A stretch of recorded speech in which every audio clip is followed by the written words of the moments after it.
पहुंच गया। और जिस नदी पर संपूर्ण पाश्चात्य राष्ट्रों को गर्व है, लंदन की टेम्स नदी का पानी भर करके और जहाज बंबई के लिए चला। आप लोगों को मालूम है, आप लोग रात दिन जाते आते हो, कलकत्ते से लंदन की दूरी की अपेक्षा लंदन से बॉम्बे की दूरी कम है। टेम्स से भरे हुए पानी से जहाज बंबई तक नहीं पहुंच सका, काहिरा में पानी बदलना पड़ा और खराब हो गया पानी। लेकिन कलकत्ते का भरा हुआ गंगा जल लंदन तक नहीं बदलना पड़ा। ये गंगा जल का महात्म्य है। और बहुत हम घंटों बोलते हैं गंगा जल के महात्म्य का, और प्रत्यक्ष विज्ञान की दृष्टि से नहीं। ये सब बातें अमेरिका के साइंटिफिक जर्नल्स में छप चुकी हैं। लेकिन आप लोग, हमारे आजकल के स्कूल कॉलेज के विद्यार्थियों को बेचारे डिटेक्टिव नॉवेल्स पढ़ने से ही फुर्सत नहीं है, तो इन बातों को कहाँ से पढ़ेंगे।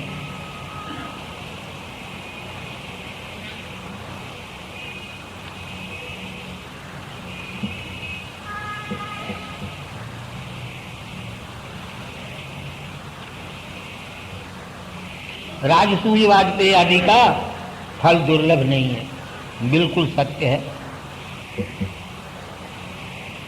ये इतने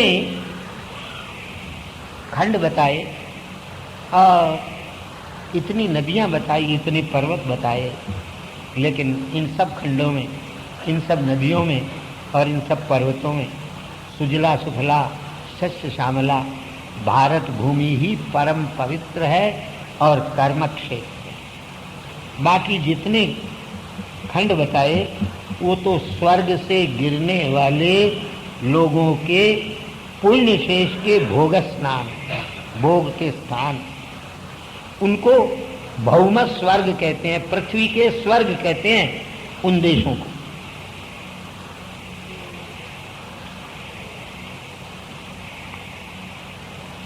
भारतवर्ष के सिवाय दूसरे जितने खंड हैं उनमें पैदा होने वाले जितने मनुष्य हैं उनमें 10-10 हजार हाथियों का बल होता है और 10,000 वर्ष की ही उनकी आयु होती है। त्रेता युग के समान वहां का कलयुग का समय है।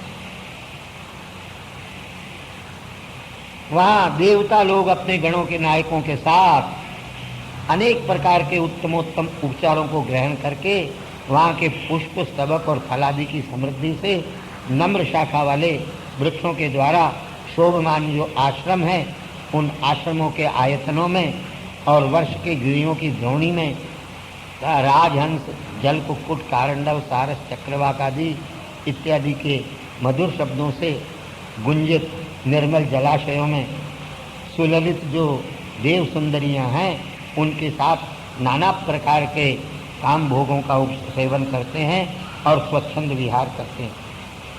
इन 9 खंडों में भगवान नारायण जीवों के ऊपर अनुग्रह करने के लिए अपनी नाना प्रकार की भिन्न भिन्न प्रकार की मूर्तियों से सन्निहित होते हैं।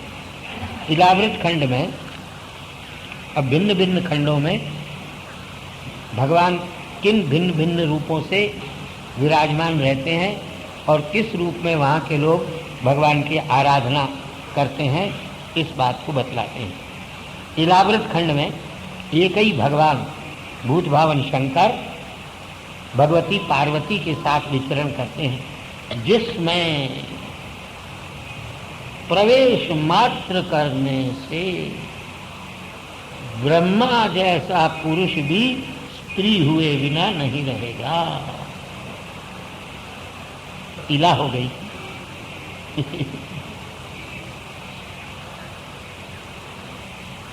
इस कथा को कहते हैं 9वें स्कंद में विस्तार पूर्वक कहेंगे। भगवती पार्वती की 1000 अरब दासियां हैं। वहां पर भगवान भूत भावन शंकर, भगवती पार्वती और उनकी इतनी दासियों के साथ विष्णु भगवान की संकर्षण नाम की मूर्ति की पूजा और अर्चा करते हैं और अर्चा करते हुए भगवान की प्रार्थना करते हैं, हे भगवान आप महापुरुष हैं, अनंत हैं। और इसी मंत्र का जप करते हैं, नमो भगवते महापुरुषाय अनंताय नमः। हे भजनी आप भक्तों के भय को दूर करने वाले हैं और इसीलिए आप अपने स्वरूप को प्रकट करते हैं। जिन भक्तों की दृष्टि विषयों में कभी लिप्त नहीं होती उनका आदर कौन नहीं करेगा।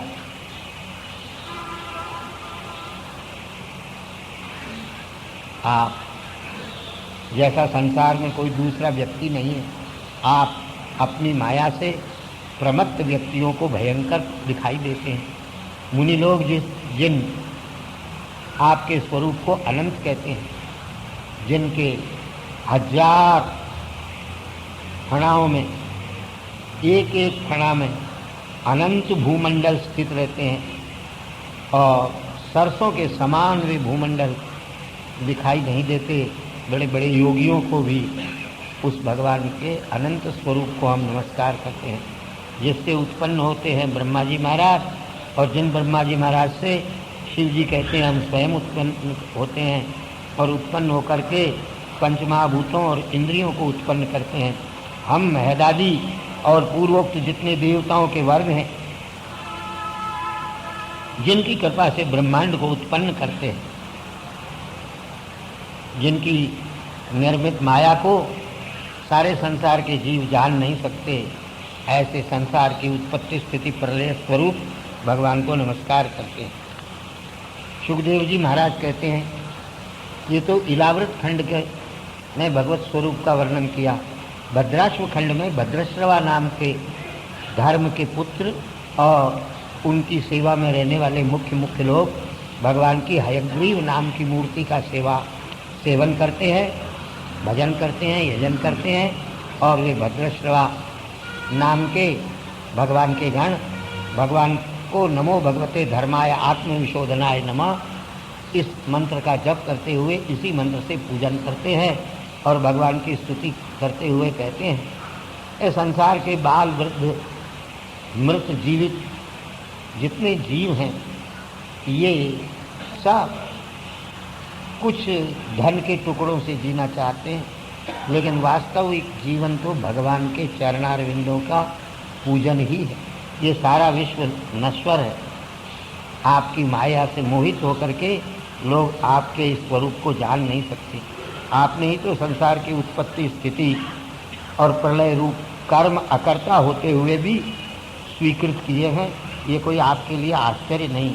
युगों के अंत में आपने ही दैत्य हिरण्याक्ष के द्वारा पाताल तल में ले जाए हुए वेदों का उद्धार किया था, पृथ्वी का भी उद्धार किया था। आप सत्य संकल्प हैं। हम आपके चरणारविंदों में नमस्कार करते हैं।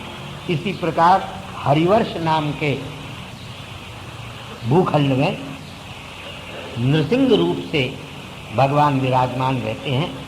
वहाँ भक्तवर प्रहलाद वहाँ रहने वाले भगवान के भक्तों के साथ भक्ति योग से भगवान की भक्ति करते हैं और नमो भगवते नृसिंहाय इस मंत्र का जप करते हैं और भगवान से प्रार्थना करते हैं, स्वस्त्यस्तु विश्वस्य खल प्रसीदताम ध्यायन्तु भूतानि मिथस्य वन्दिया। इस सारे संसार का कल्याण, दुष्टों के हृदय में विद्यमान दुष्टता समाप्त हो जाए और वह भी सज्जन बन जाए और सारे संसार के जीवों की बुद्धि आपके चरणारविंदों में लगे। हमारा सांसारिक पदार्थों में संग न हो, भगवान के भक्तों में ही संग हो, जिनके संग से हरि लीला रूपी अमृत पुरुषों के मनों के मल को दूर कर देता है। ऐसे भगवान के चरणारविंदों की सेवा कौन नहीं करेगा। भगवान में जब भक्ति होती है तो उसके घर में संपूर्ण देवता प्रसन्न हो जाते हैं और धर्म ज्ञान आदि के साथ निवास करते हैं। संपूर्ण संसार की मछलियों का जैसे जल ही एकमात्र आधार है, ऐसे ही सारे संसार के जीवों का भगवान ही आधार है। इस वास्ते घर को छोड़ करके भगवान के चरणारविंदों का भजन करना चाहिए। इसी प्रकार केतुमाल नाम के खंड में भगवान कामदेव के रूप में विराजमान रहते हैं। वे कामदेव स्वरूप में विद्यमान भगवान रात्रि और दिवस की अभिमानी देवताओं के और लक्ष्मी के प्रिय करने की इच्छा से अपने सुंदर हास्यावलोकनादि से लक्ष्मी को रमण कराते हुए लक्ष्मी और भगवती और अपनी इंद्रियों का भी रमण कराते हैं। और कामदेव महाराज इस मंत्र का जप करते हैं, राम रीम रूम नमो भगवते ऋषिकेशाय इत्यादि मंत्र का जप करते हैं और इसी से भगवान की स्तुति करते हुए कहते हैं, हे ऋषिकेश मन इंद्रियों के स्वामी, स्त्री लोग तुम्हें व्रतों से आराधित करके और पति की इच्छा करती है। लौकिक पति की इच्छा करना तो व्यर्थ है। आपकी आराधना करके और आप जो समस्त संसार के पति हैं उनको ही अगर एक बार चाह ले तो फिर उनका कल्याण होने में कोई संदेह नहीं हो। निष्काम होकर के आपके चरण सरोरूह की पूजा करे, वह स्त्री संपूर्ण कामनाओं को प्राप्त कर लेती है। अगर फल की इच्छा से आपके चरणारविंदों की सेवा करेगा कोई भी, तो वो एक ही फल प्राप्त होगा। और निष्काम भाव से अगर इच्छा आपके चरणों की सेवा करेंगे तो संपूर्ण फलों को प्राप्त कर लेगा। हे भगवान, आपकी इच्छा को जानने में कौन समर्थ हो सकता है। आप मेरे सिर पर अपने करार बिंद को स्थापित कर दो। इसी प्रकार रम्यक नाम के खंड में मत्स्य स्वरूप धारण करके और भगवान विराजमान रहते हैं। वहाँ वैवस्वत मनु अर्थात सूर्य के पुत्र मनु उनका आराधन करते हैं और नमो भगवते मुख्यतमा इत्यादि मंत्र का जप करते हैं। मनु भगवान की स्तुति करते हुए कहते हैं, जो इस विश्व को ब्राह्मणादि नाम से नियमित करते हैं वे ही आप हैं। इंद्रादि आपको छोड़ करके और आपकी कृपा के बिना चाहे जितना प्रयत्न करें लेकिन स्थावर जगत जंगम जगत का पालन नहीं कर सकते। आप युगांत में अर्थात प्रलय के समय में पृथ्वी को समुद्र में रख करके उसे अपनी कुक्षी में डाल करके शयन करते हैं। ऐसे मत्स्य स्वरूप आपको नमस्कार करते हैं। हिरण्मय खंड में भगवान कच्छप के रूप में रहते हैं और पितृगणों के अधिपति जो अर्यमा है वे भगवान की उपासना करते हैं। नमो भगवते अकुपाराय सर्व सत्व गुण विशेषणाय इत्यादि मंत्र का जप करते हुए भगवान की स्तुति करते हुए कहते हैं, महाराज आपने ये अपना कच्छप रूप माया से ही तो प्रकाशित किया है, हम इसको नमस्कार करते हैं। ये सारा जड़ चेतन संसार आपसे भिन्न नहीं है। आप में ही विद्वान बुद्धिमान ज्ञानी लोगों ने इस संसार की नाम रूप भेद से अनेक प्रकार की कल्पना की है। हम आपको सदा के लिए नमस्कार करते हैं। उत्तर कुरु नाम के खंड में भगवान वरावतार रूप से विद्यमान रहते हैं। पृथ्वी देवी उनकी उपासना करती है। नमो भगवते मंत्र तत्व लिंगाय यज्ञ कृत पुरुषाय इत्यादि मंत्र का जप करती है और भगवान की स्तुति करती हुई कहती है, आपके स्वरूप का तो कई लोग ज्ञान प्राप्त करना चाहते हैं। विषय इंद्रियादि माया के गुणों से वस्तुओं को देखते हुए भी वस्तुओं के वास्तविक स्वरूप जो आप हैं उनको जान नहीं सकते, इसलिए हम आपको सदैव नमस्कार करते हैं। माया आपकी इच्छा से ही नाना प्रकार के गुणों को और स्वरूपों को धारण करते हैं।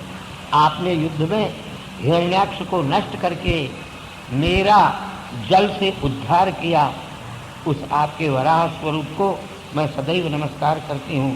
सुखदेव जी महाराज कहते हैं, इस प्रकार किमपुरुष नाम के खंड में भगवान श्रीमद् राघवेंद्र रामभद्र मर्यादा पुरुषोत्तम दशरथ नंदन कौशल्यानंदन रघुनंदन राम के रूप में विराजमान रहते हैं।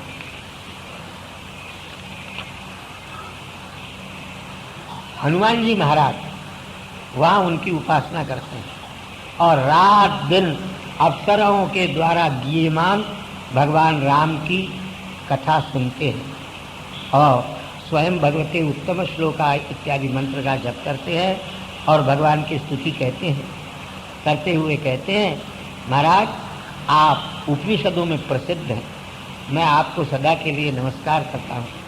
आपके मनुष्यादि अवतार केवल रावण के वध के लिए नहीं,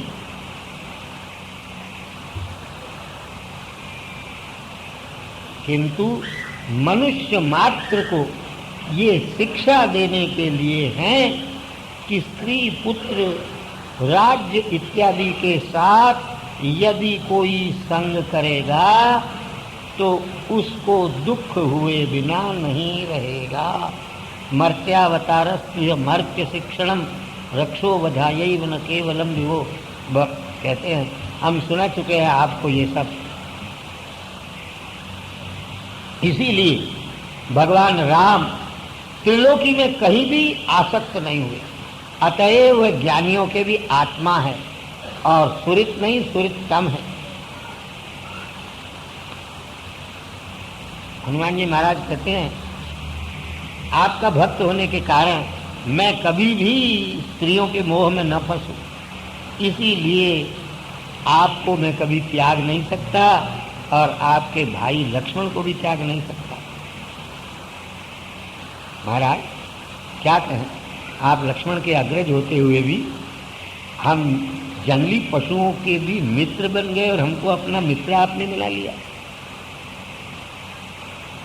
अयोध्यावासी पशु पक्षी कीट पतंग को भी जो साकेत धाम में ले गए, उन राम स्वरूपधारी भगवान का भजन कौन नहीं करेगा। इसी प्रकार इस भारत खंड में भगवान नर नारायण के रूप में बद्री विशाल में विद्यमान रहते हैं। आत्म तत्ववेत्ताओं के लिए कृपा करने के लिए तपस्या का आचरण करते हैं। भगवान नारद भारतीय प्रजाओं के साथ भक्ति भाव से नर नारायण की उपासना करते हैं और नमो भगवते उक्षमशीलाय निरहंकाराय नमः इत्यादि मंत्र का जप करते हैं और भगवान की प्रार्थना करते हुए कहते हैं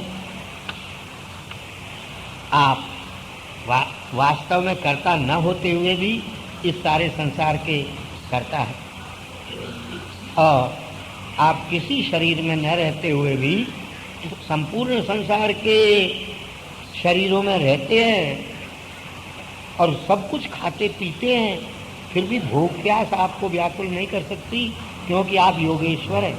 अंत काल में मनुष्य अपने मन को भक्ति से यदि लगा दे तो वह ब्रह्मादि जैसे योग नैपुण्य को प्राप्त हो जाता है।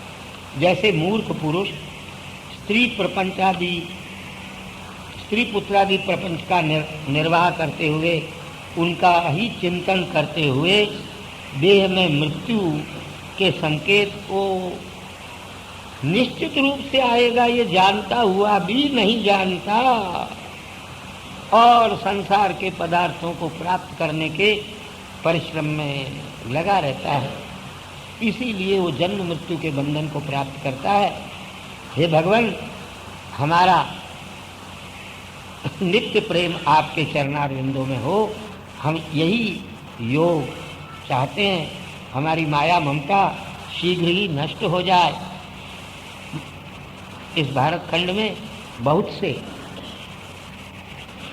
पर्वत और बड़ी परम पवित्र नदियां हैं। भारत खंड के पवित्र पर्वतों के नाम हैं मलय, मंगलप्रस्थ, मैनाक, त्रिकूट, ऋषभ, कूटक, कोल्लक, सह्य, देवगिरी, ऋष्यमुख, जहाँ भगवान पहुँचे थे सुग्रीव के पास, श्रीशैल दक्षिण भारत में, वेंकट भी दक्षिण भारत में, महेंद्र भी दक्षिण भारत में, वारिधार, बिंज आपके इस बम्बई के पास ही विद्यमान है, शुक्तिमान, वृक्षगिरी, पारियात्र, द्रोण, चित्रकूट प्रसिद्ध पर्वत है, गोवर्धन ब्रज का पर्वत, रैवता द्वारका के अंदर, ककुब, नील, लोकामुख, इंद्रकील, कामगिरी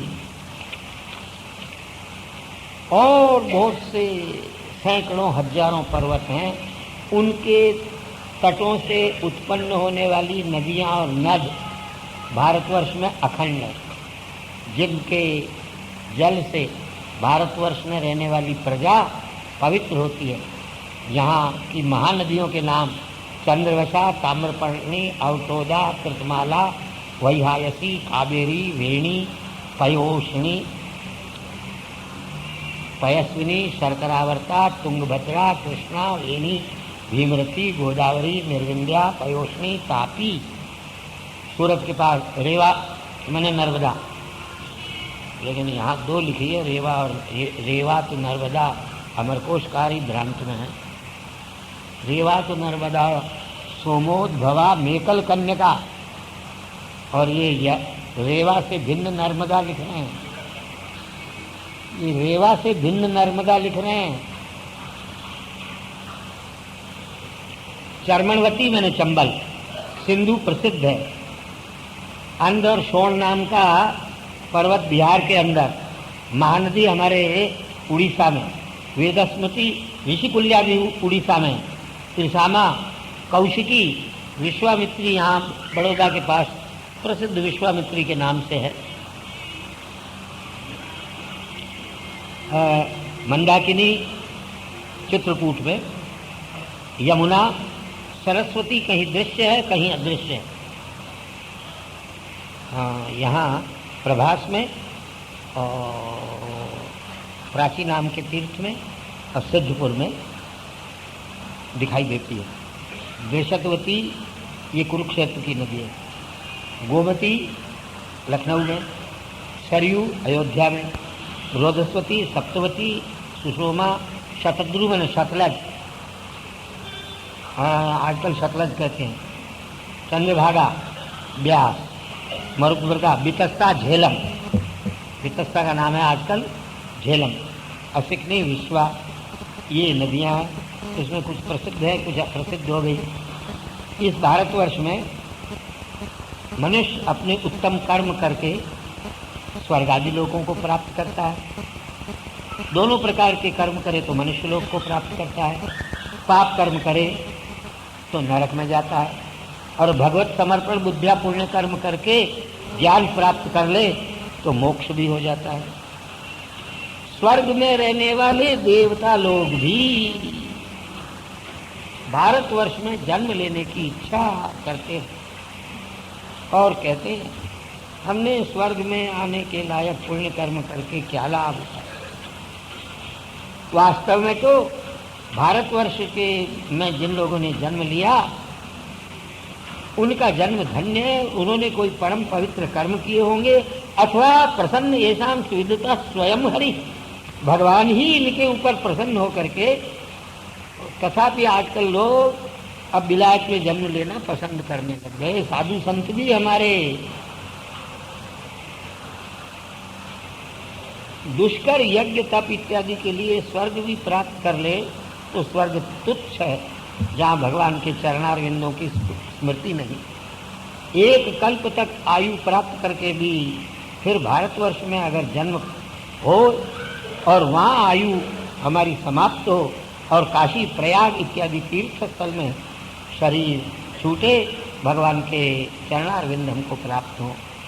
इंद्र लोक भी हम सेवन करने के लिए तैयार नहीं यदि वहाँ भगवान की कथा न होती हो। भारत में मनुष्य जन्म को प्राप्त करके भी जो मोक्ष के लिए प्रयत्न नहीं करता वह तो ब्रह्मन बंधन को प्राप्त होता है। भारतवासियों का भाग्य धन्य धन्य, इंद्र भी जिसकी प्रशंसा करते हैं। जहाँ इंद्रादि नाम से आयुत होकर के स्वयं आत्मा राम आप्त काम पूर्ण काम परम निष्काम भगवान भी भारतवर्ष के वासियों के द्वारा किए हुए यज्ञों के भाग को ग्रहण करते हैं और निष्काम पुरुषों के भी कामों को पूर्ण करने वाले अपने चरणारविंदों का प्रदान भगवान करते हैं। स्वर्ग सुख से यदि कुछ पुण्य हमारा बच जाए तो देवता लोग कहते हैं हमारा जन्म इस भारत खंड में हो, जहाँ भगवान के चरणारविंदों का भजन करने से मोक्ष तक की प्राप्ति सुलभ हो जाती है। हे राजन, जम्बू द्वीप के 8 उपद्वीप हैं। सगर के 60,000 पुत्रों ने पृथ्वी को खोदते हुए इन 8 उपद्वीपों की कल्पना कर ली थी। स्वर्णप्रस्थ, चंद्रशुक्ल, आवरणक, रमणक, मंदर, हरिण, पांचजन्य, सिंघल और लंका, ये इनके नाम हैं। आजकल की लंका भी लंका नहीं है और सिंघल भी सिंघल नहीं है। क्यों? लंका की दूरी 100 योजन, सेतुबंध रामेश्वर। 100 योजन मैंने 400 कोस। 400 कोस मैंने पुराने हिसाब से 500 मील, नए हिसाब से 800 मील। ये लंका इतनी दूर नहीं है। इसका नाम सिलोन है। जबरदस्ती इसको लंका लंका कहते हैं। वास्तव में ये लंका नहीं है, लंका है। वो आपको हमको दिखाई नहीं दे सकती है। हाँ, दिखाई दी है, घटोत्कच को दिखाई दी है और लोगों को भी दिखाई दी है।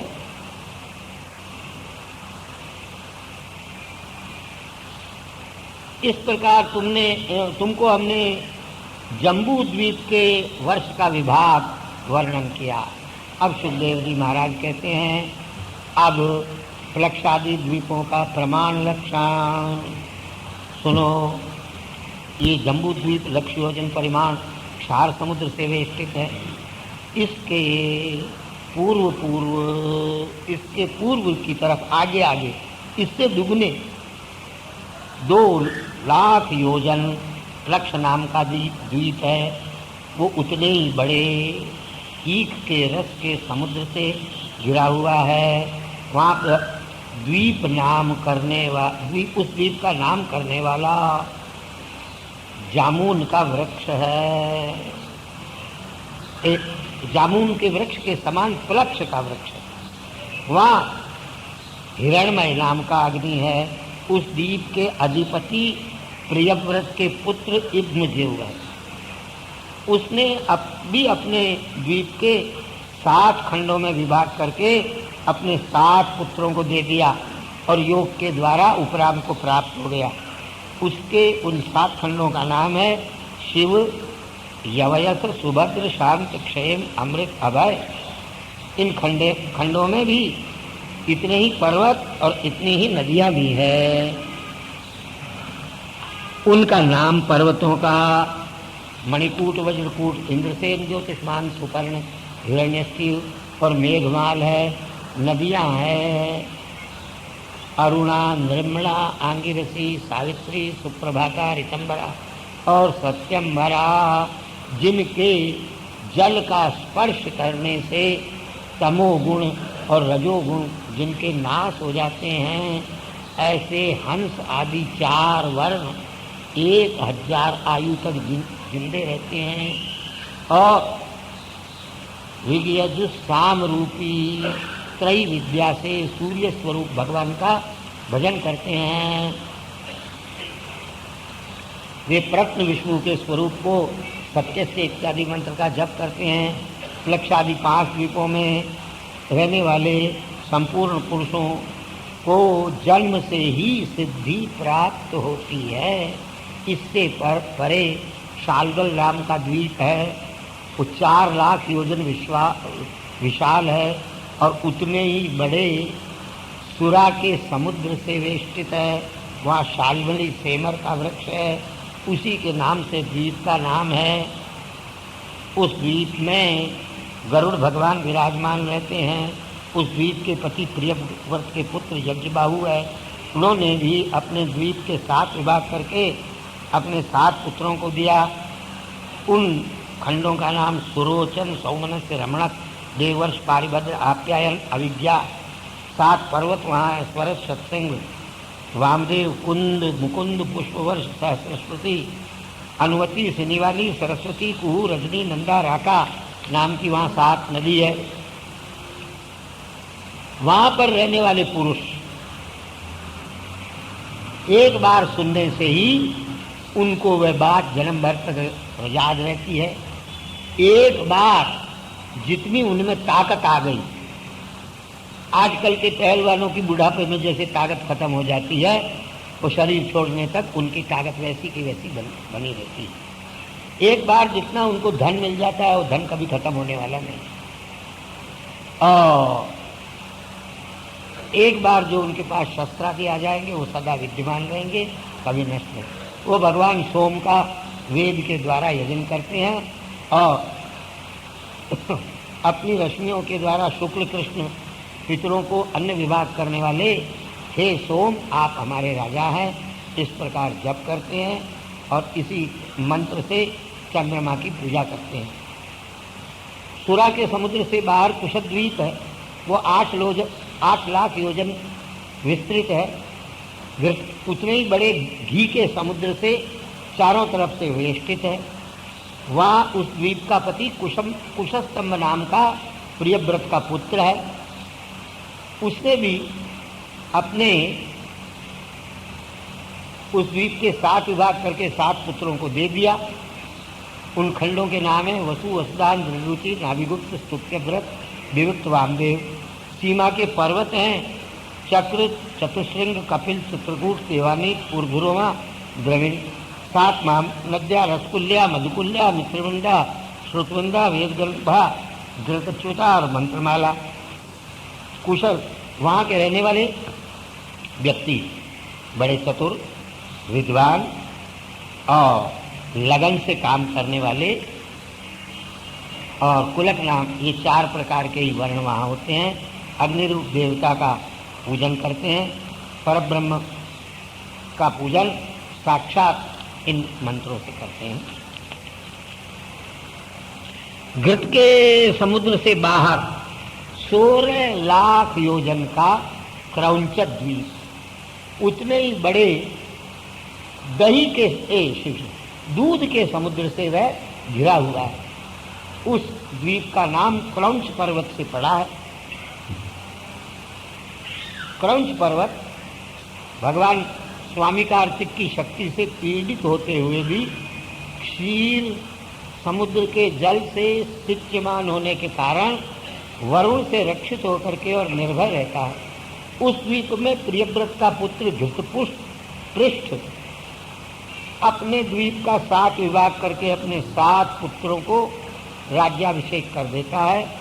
उसके खंड नाम है आम, मधुर, मेघपुष्प, सुदामा, भ्राजश्च, लोहितक, लोहितार्ण वनस्पति। उसके 7 सीमा पर्वत है, शुक्ल, वर्धमान, भोजन, उपवरण, नंदन, सर्वभद्र। 7 नदियां हैं, अभया, अमृतोघा, आर्यका, तीर्थवती, वृत्ति रूपवती, पवित्रवती और शुक्ला। वहाँ के 4 वर्ण हैं, पुरुष, ऋषभ, द्रविण और देवत। वो सदा वरुण देवता को हाथ जोड़ करके और प्रणाम करते रहते हैं। आप पुरुष वीर्यास्था इत्यादि मंत्र का जप करते हैं। क्षीर समुद्र से बाहर शाकद्वीप नाम का द्वीप है।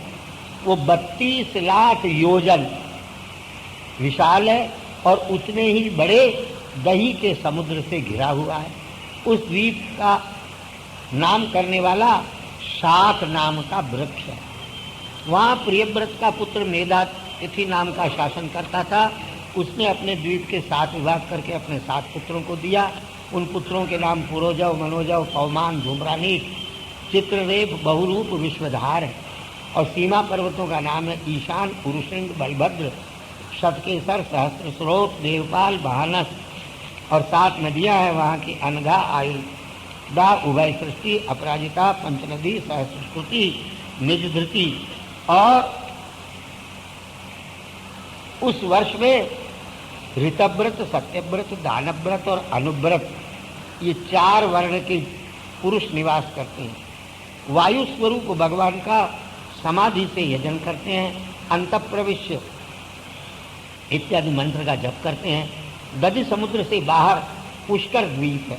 वह 64 लाख योजन विशाल है, उतने ही बड़े समुद्र से घिरा हुआ है। वहाँ बृहत पुष्कर नाम का ब्रह्मा जी का निवास स्थान कल्पित है। उस द्वीप के बीच में मानसोत्तर नाम का एक पर्वत है जो 10,000 योजन ऊंचा है। चारों दिशाओं में इंद्रादिकों की 4 नगरियां हैं उसके, और उसके ऊपर सूर्य का रथ घूमता। उस द्वीप का पति प्रियव्रत का पुत्र वीतिहोत्र है, उसने भी अपने द्वीप के 7 विभाग किए और रामणक धातकी नाम के पुत्रों को दे दिया और स्वयं भगवान के चरणारविंदों की सेवा में लग गया। उस वर्ष के पुरुष ब्रह्मा जी महाराज का यजन करते हैं, एतत् कर्ममयम् लिंगम इत्यादि मंत्र का जप करते हैं। सुखदेव जी महाराज कहते हैं शुद्ध समुद्र के इस प्रकार 7 समुद्र, 7 द्वीप, 7 कुल पर्वत, ये ही 7 लोक, और इनके बाद लोकालोक नाम का एक पर्वत है।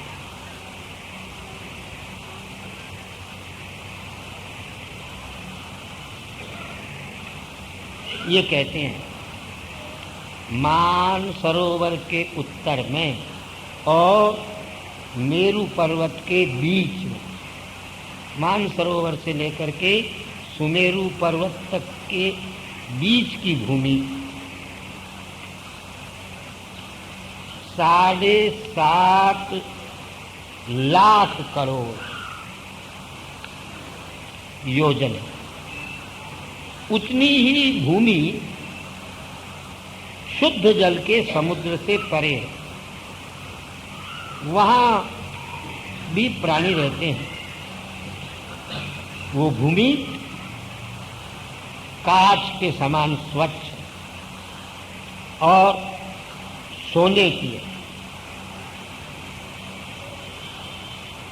वह 1,39,00,000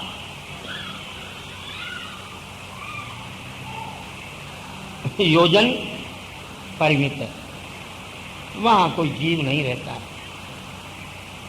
वहां कोई चीज अगर डाल दी जाए तो फिर मिलती नहीं। उसके बाद लोकालोक पर्वत है, वो तीनों लोकों की मर्यादा स्वरूप है। वहां तक अर्जुन गए थे, आगे जाने लगे, मना कर दिया गया। अब मनुष्य नहीं जा सकता इसके आगे।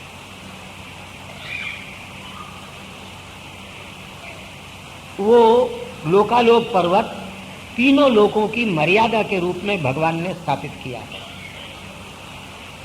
इसलिए सूर्यादिकों के तेज भी उसके आगे नहीं जाते, उसके इधर उधर ही रहते हैं। ध्रुव जहां है उससे भी यह ऊंचा है।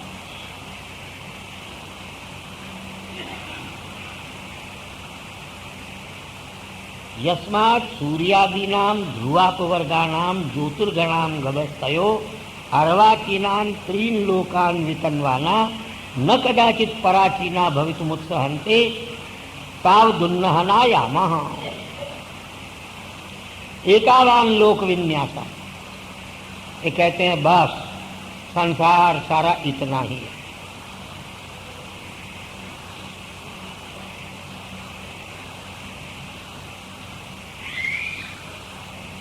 $12.5 करोड़ परिमित सुमेरु का एक भाग, उसके ऊपर 4 दिशाओं में 4 दिग्गज रहते हैं जो पृथ्वी को धारण करते हैं। ऋषभ, पुष्करचूड़, वामन और अपराजित, ये 4 दिग्गजों का नाम है। कांग्रेसी नेता शेख गोविंद दास ने एक गांधी पुराण नाम का पुराण हिंदी में लिखा। उसमें लिखा है, थे तो 7 पीढ़ी के वैष्णव, वल्लभ कुल के अनुयायी, लेकिन निसंकोच लिख दिया है भागवत की ये सब बातें गप केवल आजकल लिखाई है। 7 दिन तक झकझोरा, भक्त रामशरण दास ने उसको अपने बुला, फिर वहाँ से माफ़ी मांग के चले आए, लेकिन अपनी पोथी में दोबारा ये नहीं लिखा कि मैं उनकी बातों का उत्तर नहीं दे सकता।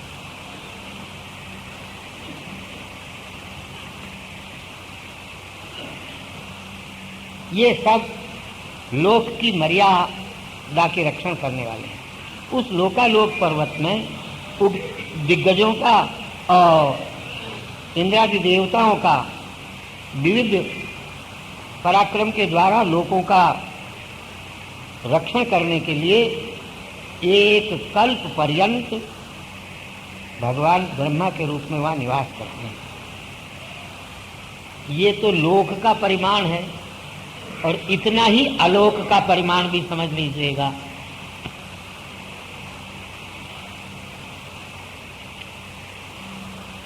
फिर लोकालोक का चल से बाहर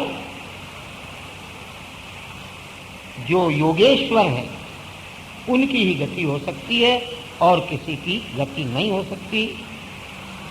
हाँ, अपने गुरु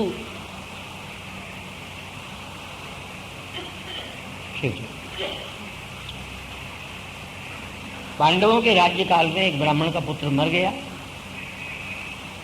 उन्होंने धर्मराज की सभा में आकर के अर्जुन से कहा, तुम इस समय शासक हो, लेकिन तुम कैसे शासक हो? मैं अपने 7 पूर्व जन्मों को जानता हूं, मैंने कभी पाप नहीं किया। मेरा पुत्र कैसे मर गया? एक नहीं, 2 नहीं, 3 नहीं, मरते चले गए। अंत में अर्जुन ने कहा, अब के जब तुम्हारी स्त्री के प्रसव का समय आए तो हमको ले चलना। ले गया ब्राह्मण।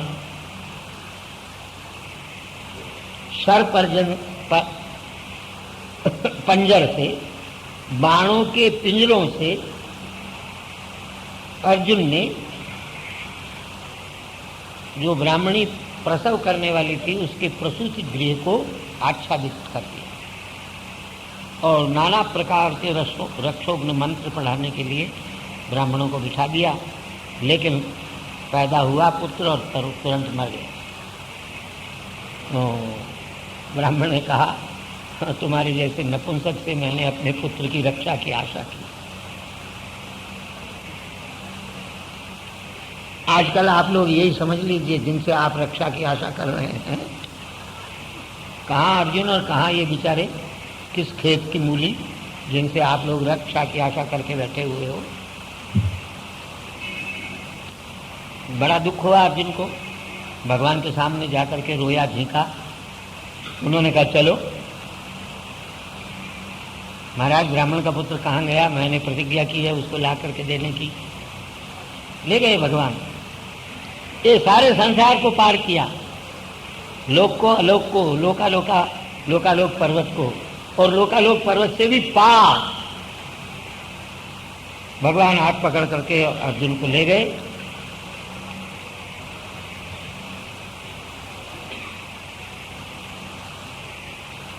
बस वहां योगेश्वर भगवान ही जा सकते हैं और कोई दूसरा जा नहीं सकता।